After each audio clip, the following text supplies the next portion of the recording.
28 रजब 1342 हिजरी की रात वो शब सियाह थी जिसके बाद मुस्लिम उम्मा ने कोई सुबह ना देखी।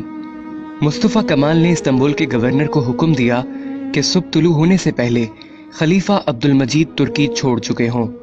इस हुक्म पर फौज और पुलिस की मदद से अमल दरामद किया गया और खलीफा को मजबूर कर दिया गया कि वो जिला वतन हो जाएं। 3 मार्च 1924 को सुबह यह ऐलान किया गया कि अजीम कौमी असम्बली ने खिलाफत के खात्मे और मजहब के दुनिया से अलहदगी के कानून की मंजूरी दे दी।